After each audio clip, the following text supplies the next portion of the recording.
Hi students, my name is Prabjot Kaur and welcome to Big Brains IQ. So in today's video, we are going to start with the chapter number 5 of class 9, the fundamental unit of life. So इस chapter में हम cell के बारे में पढ़ेंगे. जैसे I know आप 8th class में सेल के बारे में पढ़ के आए होंगे, न्यूक्लियस के बारे में आपने पढ़ा होगा, साइटोप्लाज्म के बारे में आपने पढ़ा होगा. तो वही सब बातें यहाँ पे पढ़नी है, बट इन डिटेल. थोड़ा सा हम डिटेल में पढ़ेंगे इनको. तो मेरे पास पीडीएफ फॉर्म में है ये चैप्टर, आपके पास आपकी बुक्स होगी, आप प्लीज़ बुक्स में देखिए और मैं पहले रीड करूँगी और उसके बाद आपको समझाऊंगी. So basically the fundamental unit of life का मतलब क्या है? मतलब एक्चुअल में ये जो लाइफ आ रही है इसका बेसिक यूनिट क्या है कि ये कैसे बनी है. जो कोई भी ऑर्गेनिज्म है, हम बेसिकली इस चैप्टर में पढ़ेंगे ये ऑर्गेनिज्म. सेल है क्या? तो पहले भी हमने यही पढ़ा हुआ है क्लास 8th में कि जो भी ऑर्गेनिज्म, लिविंग ऑर्गेनिज्म है वो एक सेल से बना हुआ है. अब सेल है क्या, कहाँ से आया, क्या हुआ उसके साथ, ये पूरा हम इस चैप्टर में पढ़ेंगे. सो फर्स्ट पैराग्राफ क्या कहता है? While examining a thin slice of cork, Robert Hooke saw that the cork resembled the structure of honeycomb consisting of many little compartments. तो बेसिकली रॉबर्ट हुक जो था, एक साइंटिस्ट था, इसने क्या किया, कॉर्क लिया. अब कॉर्क कहाँ से आता है? आपको पता है ट्री जो होता है उसकी बार्क होती है, उस बार्क के अंदर एक सब्सटेंस होता है जिसे कॉर्क कहते हैं.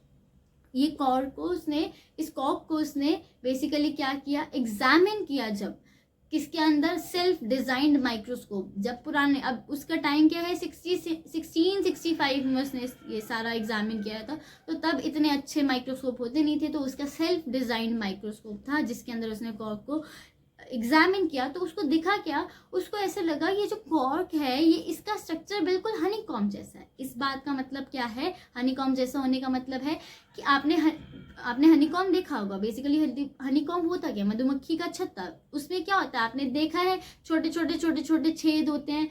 तो छेद का मतलब छोटे छोटे लिटिल कंपार्टमेंट्स होते हैं. तो वही सेम बात है, जब उसने इसको कॉर्क को जब उसने सेल्फ डिजाइन माइक्रोस्कोप के अंदर देखा तो उसको ऐसे लगा जैसे हनीकॉम्ब में छोटे छोटे कंपार्टमेंट है, ऐसे इस कॉर्क के अंदर भी छोटे छोटे कंपार्टमेंट्स हैं. अब cork is a substance which comes from the bark of a tree. ये मैं आपको बता चुकी हूँ. कॉर्क कहाँ से आता है? एक सब्सटेंस है जो ट्री की बार्क में से आता है. This was in the year 1665 when Hooke made this chance observation through a self-designed microscope. तो 1665 में वही उसने कॉर्क को एक सेल्फ डिजाइन माइक्रोस्कोप के अंदर देखा था और उसको हनीकॉम्ब जैसा वो लगा था. Now Robert Hooke called these boxes sales.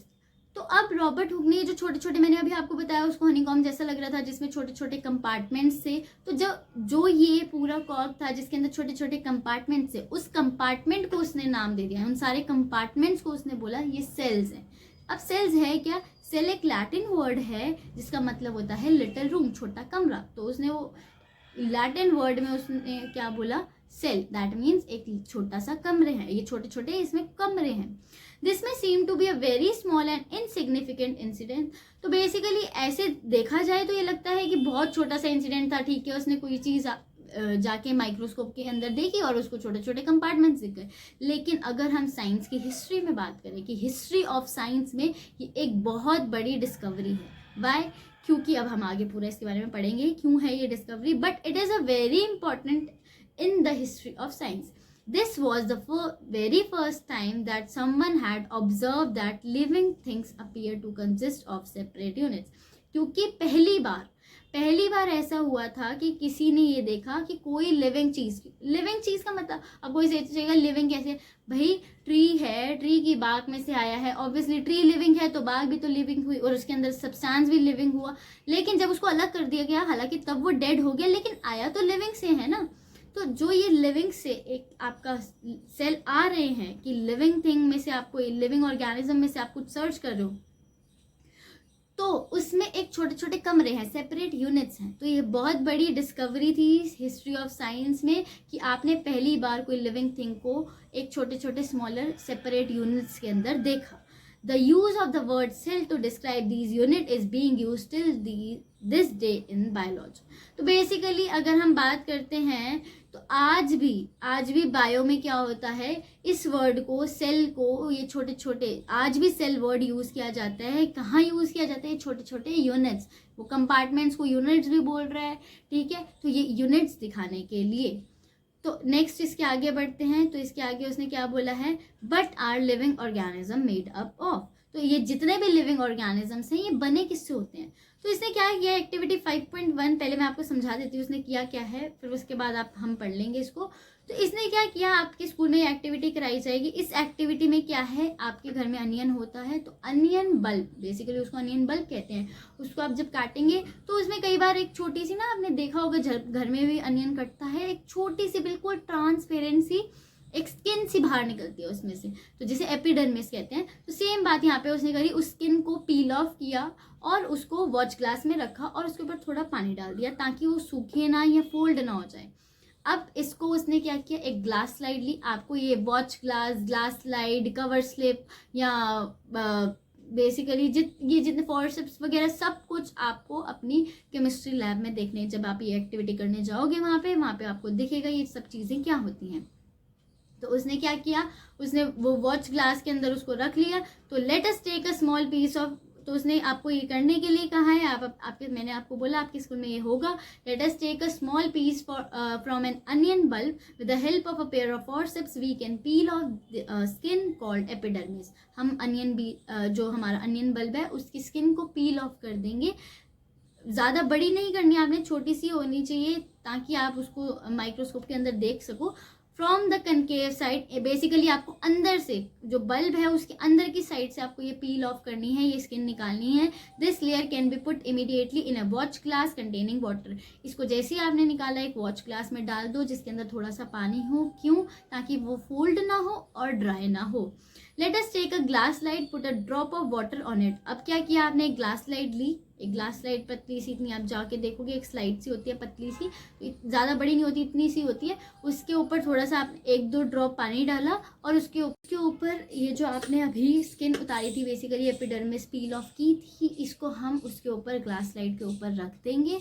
और रखने के बाद हम इसमें, और रखना कैसे, आप पेंट ब्रश, जो कैमल हेयर पेंट ब्रश आता है आप उसका यूज़ कर सकते हैं इसको वहाँ से उठा के इस ग्लास स्लाइड पे रखने के लिए. देन इस पर थोड़ा सा सेफ्रेनिन का ड्रॉप, 1-2 ड्रॉप सेफ्रेनिन डाल देंगे और उसके ऊपर हम एक कवर स्लिप लगा देंगे. कवर स्लिप आप अपनी लैब में जाओगे तो आपकी टीचर दिखाएगी, वो भी एक ग्लास की होती है, बिल्कुल छोटी सी होती है.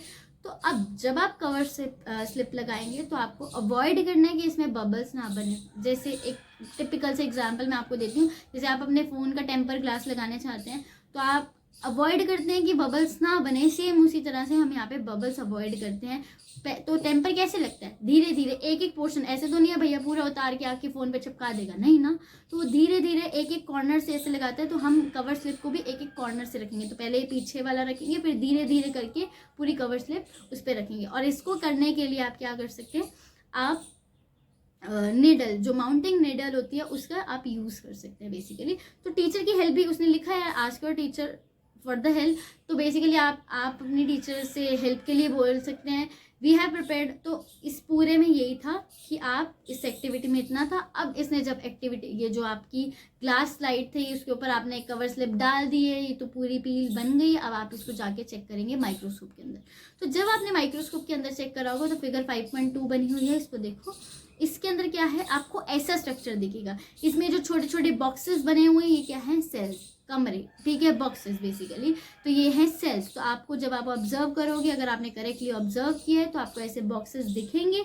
और इसके अंदर जो छोटे छोटे डॉट हैं उसको उसने मार्क किया हुआ है न्यूक्लियस. अब बेसिकली न्यूक्लियस होता क्या है, न्यूक्लियस होता है दिमाग. कई टीचर्स इसको बोलती हैं सेल का, पूरे सेल का दिल है. तो बेसिकली ये ब्रेन होता है न्यूक्लियस, जो सेल का ब्रेन होता है. तो आगे बढ़ते हैं. तो अब इसके बाद क्या है, उसके बाद यही उसने बताया कि ये जो स्ट्रक्चर्स हैं, व्हाट आर दी स्ट्रक्चर. अब ये स्ट्रक्चर है क्या, these structures look similar to each other. अब आप ऊपर फिगर में देख रहे होगे सारे बॉक्सेस एक जैसे लग रहे हैं, सबके अंदर न्यूक्लियस एक जैसा लग रहा है. भाई क्यों, together they form a big structure like an onion ball. अगर हम इन सब ऐसे स्ट्रक्चर्स को बहुत सारे को मिला दे तो ये तो अनियन बल्ब बन जाएगा. तो ये सारे सिमिलर क्यों लग रहे हैं? क्योंकि भाई अनियन से आए हैं। तो अगर कोई बच्चा बोलेगा मेरा तो स्ट्रक्चर अलग है बिकॉज मैंने मोटा अनियन लिया, तो भाई ऐसी कोई बात नहीं होती। आप मोटा अनियन लो, छोटा अनियन लो, पतला अनियन लो, बड़ा अनियन लो, लंबा लो, जैसा मर्जी अनियन लो, लेकिन उसके सेल्स जो होंगे हर किसी को सिमिलर दिखेंगे। जिसने छोटा अनियन लिया, जिसने मोटा अनियन लिया, दोनों को सेल्स सेम दिखेंगे बिकॉज ये अनियन से आए हुए सेल हैं। तो अगर अनियन के अंदर के सेल हैं तो सारे अनियन में सेम टाइप ऑफ सेल हुए ना भाई। तो उसने वही बोला, we find from this activity we find from this activity that onion bulbs of different sizes, आप वही बात आ गई, आप डिफरेंट साइजेस के लोगे, हैव सिमिलर स्मॉल स्ट्रक्चर्स। हर किसी में स्ट्रक्चर जो होगा वो स्मॉल सिमिलर स्ट्रक्चर ऐसा ही होगा। हर किसी में ऐसे ही बॉक्सेस। अब ऐसा नहीं है कि जो मोटा है उसके अंदर बॉक्स ही ना हो, ठीक है, नहीं, मोटा अनियन बल्ब है उसके अंदर बॉक्स ही ना हो, ऐसा नहीं होगा। हर अनियन बल्ब के अंदर ऐसे छोटे छोटे boxes, smaller unit, separated units होंगी जिन्हें क्या बोला जाता है? Cell.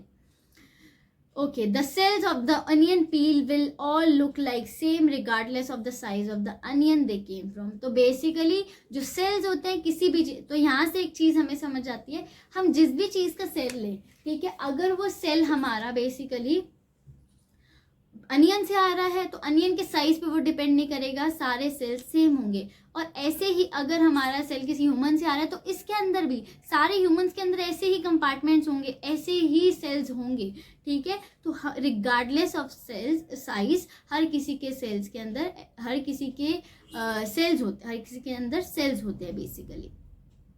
These small structures that we see are the basic building units of the onion bulb.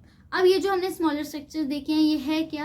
ये smaller structures basically building units of onion bulb हैं।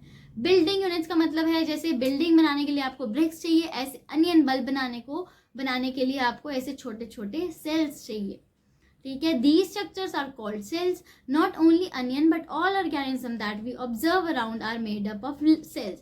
सारे ऑर्गेनिज्म हमारे सेल से बने होते हैं। कौन सारे? सारे लिविंग ऑर्गेनिजम्स सेल से बने होंगे। However there are also single cells that live on their own. कुछ ऐसे सेल्स भी होते हैं जो सिर्फ बेचारे अकेले होते हैं। जैसे यहाँ तो हमने अभी आपने अनियन पील में देखा कितने सारे सेल्स थे, लेकिन कई सेल्स ऐसे होते हैं। एग्जांपल दे देती हूँ मैं आपको, अमीबा जो होता है वो सिंगल सेल होता है।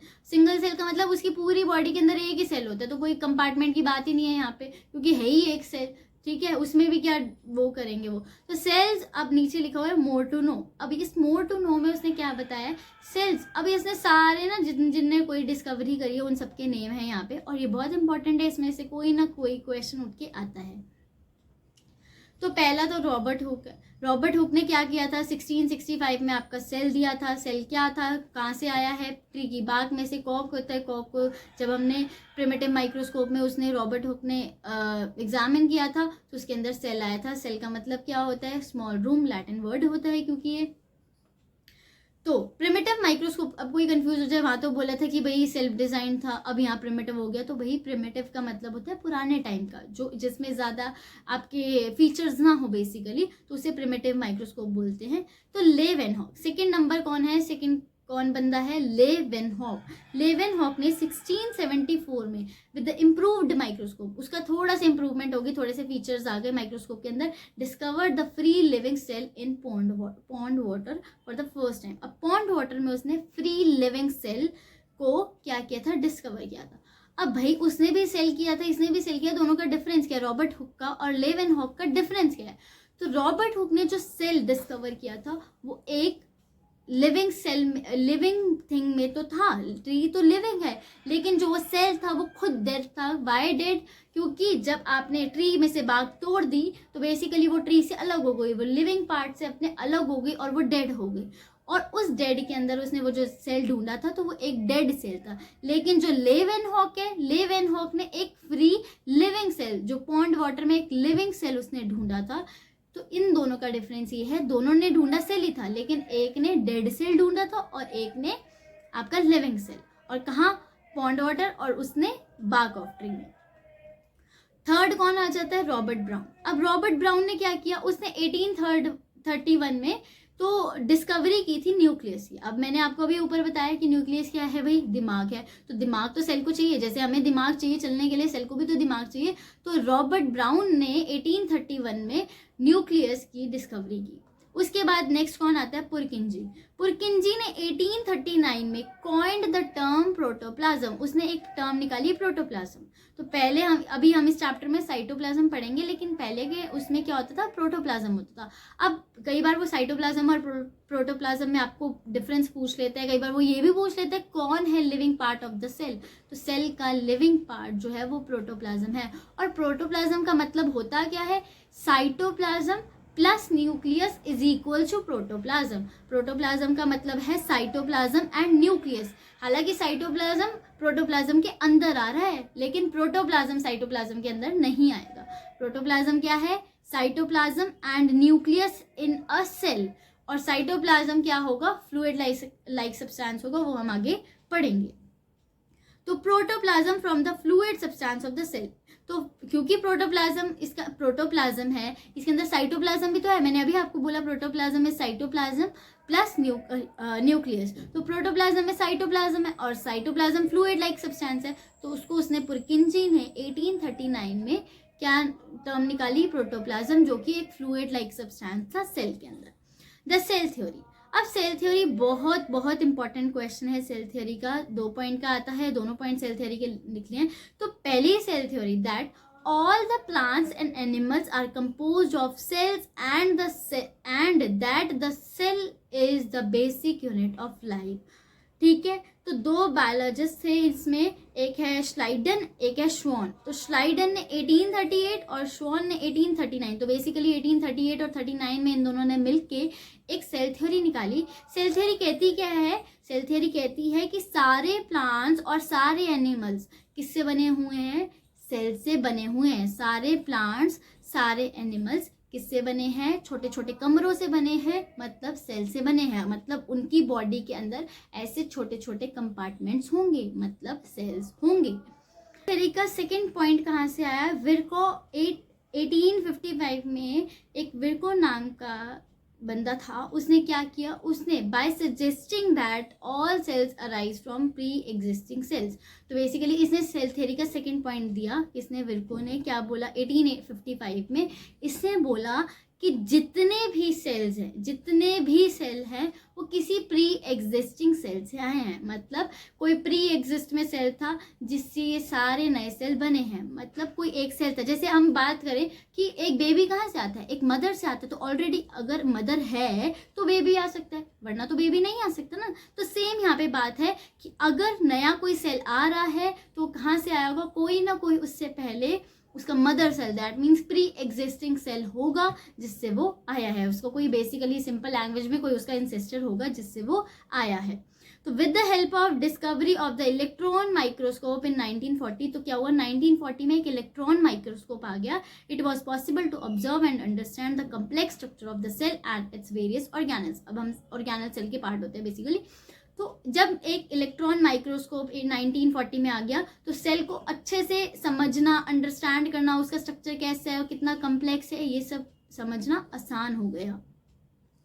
सो the invention of magnifying lenses led to the discovery of the microscopic world. तो मैग्नीफाइंग लेंस की बात क्या होगी, तो मैग्नीफाइंग लेंस बेसिकली ये माइक्रोस्कोप वगैरह की ही बात कर रहा है कि ये जो इन सब की, ये जो किसी चीज़ को मैग्नीफाई करने वाले लेंस आए हैं, इसने डिस्कवरी ऑफ माइक्रोस्कोपिक वर्ल्ड, जितनी छोटी छोटी चीज़ें हैं इन सब की डिस्कवरी को बहुत ज़्यादा मतलब बेसिकली आसान कर दिया कि हमें हर चीज़, अब कोई कितनी सारी चीज़ें हमारे आसपास घूम रही है हम नहीं देख सकते, लेकिन अगर ये माइक्रोस्कोप के अंदर देखें हम तो हमें सब कुछ दिख जाता है। तो वही बात है कि जो ये हमारे मैग्नीफाइंग लेंस हैं, इनकी वजह से जो इन्वेंशन है उसमें बहुत ज़्यादा तरक्की हुई है। इन्वेंशन हमारी बहुत ज़्यादा चीज़ों की इन्वेंशन होना शुरू हो गई basically. It is now known that a single cell may constitute a whole organism as in amoeba। अभी मैंने आपको ऊपर एग्जाम्पल दिया था कि अमीबा एक सिंगल सेल ऑर्गेनिज्म है। तो अगर वो सिंगल सेल है तो वो खुद ही एक सेल है ना भाई। अभी हम ऊपर बढ़ के आए, सेल बहुत, सेल कमरा होता है, तो अगर बहुत सारे सेल हो तो बहुत सारे कमरे होते हैं, लेकिन जो है ही एक सेल वो तो एक ही कमरा होगा। बेसिकली एक ही रूम से बना हुआ ऑर्गेनिज्म जो होता है उसको सिंगल सेल ऑर्गेनिज्म बोलते हैं, एक ही सेल से बना हुआ। ठीक है, तो इसमें पहला एग्जाम्पल आता है हमारा अमीबा, देन अमीबा है, दूसरा एग्जाम्पल हमारा क्लैमिडोमोनस है, तीसरा पैरामीशियम है। अब इसकी स्पेलिंग में MOE होता है लेकिन बोलते हैं मीशियम है, पैरामीशियम है, चौथा बैक्टीरिया है। तो ये सारे कौन है? ये सारे सिंगल सेल्ड ऑर्गेनिजम्स है। These organisms are called unicellular organisms. Uni मतलब होता है सिंगल, सेलुलर मतलब सेल वाले। सिंगल सेल वाले ऑर्गेनिज्म को क्या कहते हैं? Unicellular organisms. अब हम क्या हुए? अब कोई बोलेगा भैया हम क्या है, तो हमारे अंदर इतने सारे सेल्स हैं, चीक सेल्स हैं, बोन्स हैं, ब्लड सेल्स हैं, तो बेसिक तो ब्लड के अंदर हमारे है ना RBC और WBC, तो इसलिए हम हुए मल्टी सेलुलर, हम हुए मल्टी सेलुलर ऑर्गेनिज्म। और यूनिसेलुलर का मतलब होता है सिंगल सेल ऑर्गेनिज्म। तो बेसिकली मल्टी सेलुलर और यूनिसेलुलर में हमेशा आपका डिफरेंस आता है। तो कम से कम आपको 3 पॉइंट आने चाहिए, जिसमें एक पॉइंट तो उनकी डेफिनेशन में होनी चाहिए। तो यूनिसेलुलर मल्टी सेलुलर का क्या डिफरेंस है? Organisms which constitute only one single basically cell तो are called single unicellular organisms, and organism made up of multiple cells are called multicellular organism। अगर आपको इसमें सेकंड पॉइंट लिखना है तो सेकंड पॉइंट लिखोगे, क्योंकि कॉमन सेंस है ना भाई कि जो इसके पास है ही एक सेल, उसका एक सेल भी खराब हो गया तो वो तो मर गया। और जिसके पास मल्टी सेलुलर, जो खुद ही मल्टी सेलुलर ऑर्गेनिज्म है, उसके बहुत सारे सेल हैं, तो एक सेल खराब भी हो जाए तो भैया दूसरा कोई उसका काम करने आ जाएगा। तो ये वही बात है। तो अगर कोई सिंगल सेल ऑर्गेनिज्म है तो उसकी जो लाइफ स्पैन, तो सिंगल सेल का सेकेंड पॉइंट क्या आ सकता है कि लाइफ स्पैन, इनका जो शॉर्टर लाइफ स्पैन होता है, तो आप वहाँ लिख सकते हैं शॉर्टर लाइफ स्पैन। इनकी जो जिंदगी होती है, इनकी लाइफ स्पैन होती है वो बहुत छोटी होती है। अगर ये सेल ही खत्म हो गया तो बेसिकली पूरा का पूरा ऑर्गेनिज्म ही खत्म है। लेकिन अगर हम मल्टी सेलुलर में जाते हैं तो मल्टी सेलुलर ऑर्गेनिज्म में क्या होगा? मल्टी सेलुलर ऑर्गेनिज्म जो होता है उनका लाइफ स्पैन लॉन्गर होता है। तो बेसिकली यहाँ पे लिखोगे आप longer life span. Third point पे आपके पास वही एग्जाम्पल के लिए आ जाएगा, आप अमीबा डाल देना, पैरामीशियम डाल देना, बैक्टीरिया डाल देना, और मल्टी सेलुलर में ह्यूमन बीइंग डाल देना, डॉग्स डाल देना, कैट्स डाल देना। तो ये सब बहुत सारे एग्जाम्पल्स हैं आपके पास। तो ये तो हो गया यूनिसेलुलर और मल्टी सेलुलर का डिफरेंस, जो कि बहुत इंपॉर्टेंट है, आता है, पहले भी आपको याद होगा 8th क्लास में भी आया था। Every multi cellular organism has come from a single cell. Obviously cell theory ने अभी बताया था कि कोई भी सेल एक प्री एग्जिस्टिंग सेल से आया है, तो उसने वही बात करी है। अगर आप मल्टी सेलुलर की बात करें तो वो कोई सिंगल सेल था, एक सिंगल सेल था जो खुद को मल्टीप्लाई कर करके क्या हो गया? मल्टी सेलुलर हो गया। How? Cell divide to produce cells of their own kind. उसने बता भी दिया, एक सेल है वो डिवाइड होगा और अपने तरह के बहुत सारे सेल बना देगा, इसीलिए कोई ऑर्गेनिज्म मल्टी सेलुलर बन जाएगा। All cells just come from pre existing cells. तो यहाँ पे हमारी सेल थ्योरी प्रूव हो गई। तो सेल थ्योरी कभी आपसे पूछे कि भैया सेल थ्योरी क्या थी, तो आपने दोनों पॉइंट्स लिखने हैं कि एक तो all animals and plants are made up of cells, और दूसरा कि ऑल सेल्स जो है वो कहाँ से अराइज हुए हैं? आपके फ्रॉम प्री एग्जिस्टिंग सेल। तो बेसिकली जितना इन सेल थ्योरी के पॉइंट्स हो गए, यूनिसेलुलर मल्टी सेलुलर का एग्जाम्पल हो गया। अब यहाँ पे 5.2 एक्टिविटी आती है।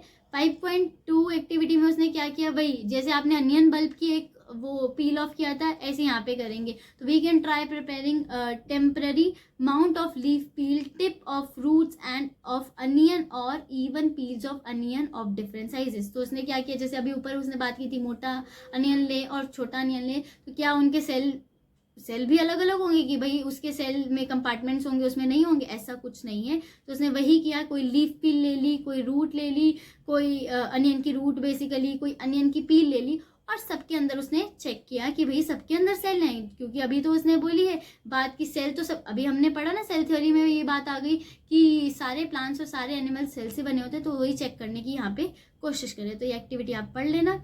उसने बोला do all cells look alike in terms of shape and size. क्या सारे सेल्स एक ही शेप और साइज के होते हैं? Do all cells look alike in structure, सबका स्ट्रक्चर सेम होता है? कुड भी, तो बेसिकली इसके आंसर नीचे हैं। Some organism can also have cells of different kinds. तो बेसिकली कुछ ऑर्गेनिज्म ऐसे होते हैं जिनके सेल्स अपने डिफरेंट काइंड के होते हैं। तो बेसिकली अगर मैं बात करूँ तो मैं RBC, अब हमारे अंदर भी अगर मैं न्यूरॉन्स की बात करूँ, जो मेरे नर्व सेल्स होते हैं वो अलग होते हैं as compare to cheek cells, या फिर मैं अगर अपने आरबीसी से कंपेयर करूँ तो सारे सेल सेम तो नहीं होते। मैं ये तो नहीं बोल सकती सारे सेम, कुछ लंबे होंगे, कुछ छोटे होंगे, कुछ मोटे होंगे, लेकिन हर किसी के अंदर सेल होते हैं। वहाँ पे मैं बात करी थी कि अनियन के अंदर अगर मोटा अनियन है तो सेल होंगे और छोटा है तो नहीं होंगे, ऐसी कोई बात नहीं है, सेल सबके अंदर होंगे। हाँ, वो डिफरेंट टाइप के। अब अनियन है तो अनियन के सेल तो भैया सेम ही होंगे ना। अब मैं चीक लूँ तो मेरे यहाँ के चीक सेल्स और यहाँ के चीक सेल्स में डिफरेंस तो होगा नहीं ना, तो वही बात है। तो some organism can also have cells of different kinds, look at the, तो नीचे उसने कुछ बताया है। तो ब्लड सेल हमेशा ऐसे ही होंगे, सर्कुलर टाइप। मसल सेल, जो स्मूथ मसल सेल है वो ऐसे ही होंगे आपके लंबे लंबे से। नर्व सेल्स ऐसे ही होंगे, और नर्व सेल कभी कभी वो एग्जाम्पल पूछ लेता है, ह्यूमन बॉडी के अंदर सबसे जो लॉन्गेस्ट सेल है वो कौन है, तो सबसे लॉन्गेस्ट है नर्व सेल। और जो शेप चेंज नहीं कर सकता वो भी कौन है, वो भी नर्व सेल है। नर्व सेल शेप चेंज भी नहीं कर सकता, नर्व सेल और सबसे लॉन्गेस्ट सेल भी होता है। और लार्जेस्ट सेल की बात करें, सबसे लार्जेस्ट सेल कौन होता है, तो आ जाता है आपका ओवम, ठीक है। जो आपके एग होता है बेसिकली फीमेल्स के अंदर ओवम, उन्हें लार्जेस्ट सेल बोला जाता है, ठीक है। अगर स्मॉलेस्ट सेल बोले तो आरबीसी होता है, ठीक है। अगर वो बोले largest cell of the world, पूरे वर्ल्ड का सबसे बड़ा सेल कौन है, सबसे बड़ा सेल आपका है cell basically egg of ostrich. Ostrich जो होता है वो खुद ही इतना बड़ा होता है, तो उसका एग जो है वो मेरा लार्जेस्ट सेल है, ठीक है। Longest cell nerve cell, largest cell human body का तो एग ओवम बेसिकली। और वैसे अगर पूरे वर्ल्ड में पूछ रहे तो एग ऑफ ऑस्ट्रिच। और कौन सा ऐसा सेल है जो अपनी शेप चेंज कर सकता है, अभी तो मैंने पढ़ा शेप चेंज कौन नहीं कर सकता, तो नर्व सेल नहीं कर सकता। लेकिन कौन चेंज कर सकता है, तो भैया अमीबा जो है, अमीबा चेंज कर सकता है। अमीबा एक ऐसा ऑर्गेनिज्म है जो अपनी शेप को चेंज कर सकता है, आगे हम पढ़ेंगे क्यों शेप चेंज करता है वो। तो ये है, नीचे ओवम बना हुआ है। तो कौन सा ऐसा सबसे स्मॉलेस्ट सेल आपसे पूछ सकता है वो, कि हम ह्यूमन बॉडी में स्मॉलेस्ट कौन है, तो आरबीसी और स्पर्म दोनों डाल सकते हो आप इसमें, ठीक है। Okay,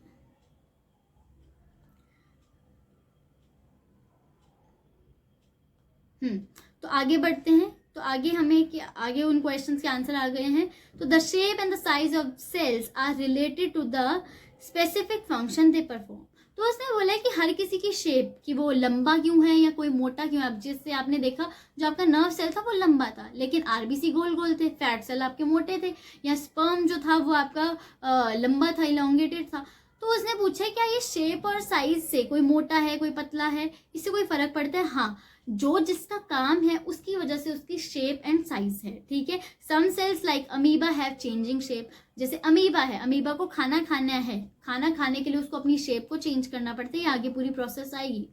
in some cases the cell shape could be more or less fixed and peculiar for a particular type of cell. तो पेक्यूलियर का मतलब बेसिकली किसी, जैसे अभी मैंने आपको बताया नर्व सेल में तो वो अपनी शेप को हिला भी नहीं सकता वरना उसका काम ही खराब हो जाना है। तो नर्व सेल में उसकी शेप बिल्कुल फिक्स्ड है। लेकिन वहीं अगर मैं अमीबा की बात करूँ तो वो हर टाइम जब भी उसको खाना मिलेगा वो अपनी शेप चेंज करता ही रहता है। जैसे nerve cells have a typical shape, उनकी शेप टिपिकल है, वो चेंज नहीं होती है, ठीक है। Each living cell has the capacity to perform certain basic functions that are characteristics of all living forms. Basically her cell, जो भी हमारी बॉडी के अंदर सेल है उसका कोई ना कोई काम है। आरबीसी का कुछ काम होगा, नर्व सेल का कुछ काम होगा, फैट सेल का कोई, तो हर किसी का अपना अपना काम है। कोई ऐसा नहीं है कि दूसरे का भी काम कर ले, तो हर किसी का अपना अपना काम है जिसकी वजह से उसकी अपनी अपनी अलग अलग शेप या साइज है। How does a living cell perform these basic function. अब ये जो लिविंग सेल हैं ये फंक्शन करते कैसे हैं। We know that there is a division of labour. अब डिवीजन ऑफ लेबर का मतलब क्या है, काम का डिवीजन मतलब डिवाइड, और लेबर का मतलब बंटवारा। तो बेसिकली काम का बंटवारा, किसी भी काम का हम क्या कर देते हैं, बंटवारा कर देते हैं in multi cellular organisms such as human being. तो हमारे अंदर काम का बंटवारा कैसे होता है, देखिए अगर जैसे आप बात करो तो लंग्स आपके अलग काम करते हैं, आपका हार्ट पंपिंग के काम आता है, लंग्स आपके सांस के काम आते हैं, लीवर कुछ और करेगा, स्टमक कुछ और करेगा। तो सारे ऑर्गेनिज्म हमारे क्या है, यहाँ पे सारे ऑर्गेनिज्म के अंदर सारे ऑर्गेन्स हमारे कोई ना कोई काम करते हैं, तो डिवीजन ऑफ लेबर कर रहे हैं। इससे क्या होता है, काम बट गया, उसने अपना पंपिंग करना शुरू कर दिया हार्ट ने, तो हमारे जो लंग्स हैं उन्होंने गैसेस को एक्सचेंज करना, बेसिकली जो ऑक्सीजन लेते हैं कार्बन डाइऑक्साइड को देते हैं, ये काम है उनका। स्टमक का डाइजेशन का काम है, यही स्मॉल इंटेस्टाइन, लार्ज इंटेस्टाइन, तो बेसिकली अगर लार्ज इंटेस्टाइन में जाए तो वाटर एब्जॉर्प्शन का उसका काम है। तो हर किसी का अलग अलग काम है, जिसकी वजह से काम का हो गया बंटवारा, इसको बोलते हैं डिवीजन ऑफ लेबर।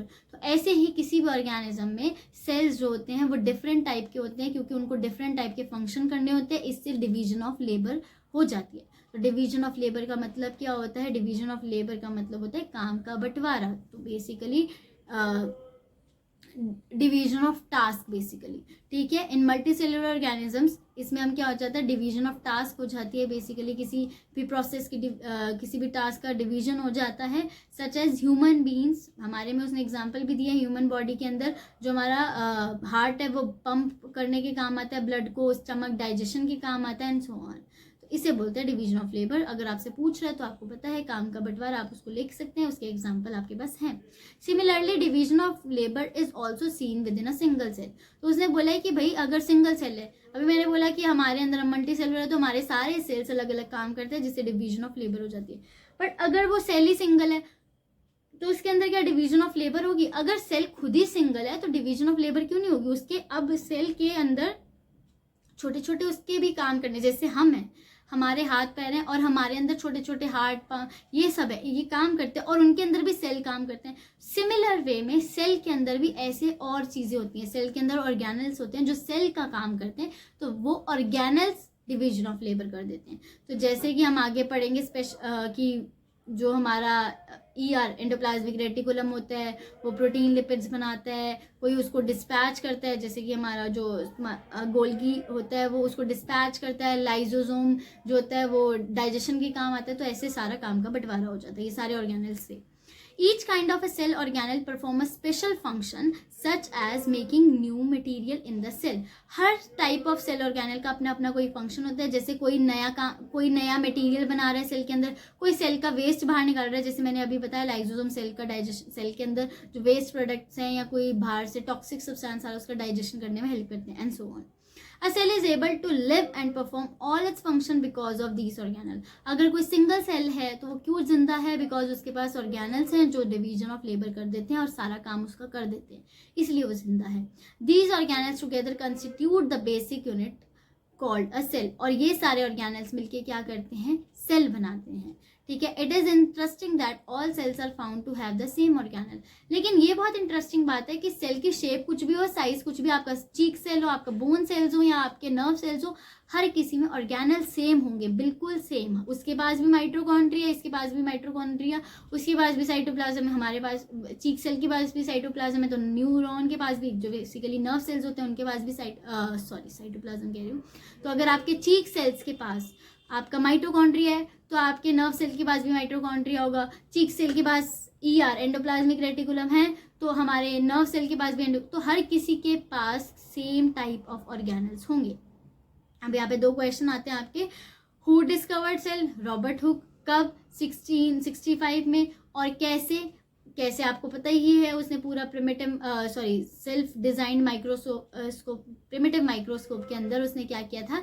चेक किया था इसको बार्क ऑफ ट्री के अंदर जो सब्सटेंस होता है कॉक को, और फिर उसको हनीकॉम्ब जैसा स्ट्रक्चर दिखा था जिसको उसने सेल नाम दे दिया था। अब सेकंड बोलता है, सेकंड क्वेश्चन इंपॉर्टेंट है, कई बार जो यूटी होते हैं आपके स्कूल में उसमें पूछ लिया जाता है कि सेल को structural and functional unit of life क्यों कहा जाता है?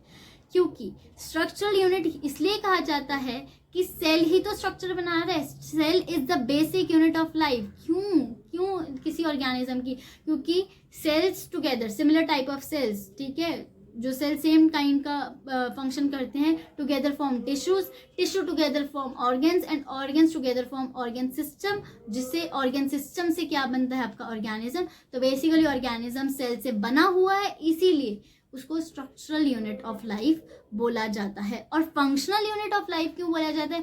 भाई सारे फंक्शन ही सेल कर रहे हैं ना हमारी बॉडी के अंदर, हम तो कुछ कर ही नहीं रहे। अगर हमारी बॉडी के अंदर हम सेल से, पहली बात तो हम सेल से बने हैं इसलिए हम स्ट्रक्चरल यूनिट है। अब हमारी बॉडी के अंदर हमारे जो ऑर्गन्स काम कर रहे हैं वो ऑर्गन्स भी तो सेल से बने हुए हैं ना, तो वो ऑर्गन सेल से बने हुए इसलिए वो फंक्शनल यूनिट भी है। तो सिंपल सा इसका आंसर है स्ट्रक्चरल यूनिट, ये इसलिए क्योंकि हम सेल से बने हुए हैं, और फंक्शनल यूनिट इसलिए क्योंकि हमारे अंदर जो फंक्शन कर रहे हैं ऑर्गन्स वो भी सेल से बने हुए हैं। तो बेसिकली सिंपल एक ही वो बात है कि हम सेल से बने हुए हैं, कि every organism is made up of cell, इसलिए वो स्ट्रक्चरल यूनिट है। और फंक्शनल यूनिट के अंदर वही आपका टिश्यू वाला आ जाएगा कि टिश्यू से ऑर्गन बनता है, ऑर्गन से ऑर्गन सिस्टम बनता है, और क्योंकि ऑर्गन सिस्टम सेल से बना हुआ है और ऑर्गन सिस्टम हमारे सारे काम करते हैं, फॉर एग्जाम्पल हार्ट पंप करता है, तो ऑर्गन सिस्टम में हमारे सारे काम होते हैं, इसलिए वो फंक्शनल यूनिट ऑफ लाइफ है। तो इतना फर्स्ट पार्ट यहीं ख़त्म करते हैं। उसके बाद इस चैप्टर के पार्ट 2 में हम आगे का पढ़ेंगे कि सेल हमारे किससे अब बने होते हैं और स्ट्रक्चरल ऑर्गेनाइजेशन ऑफ सेल की कैसी होती है।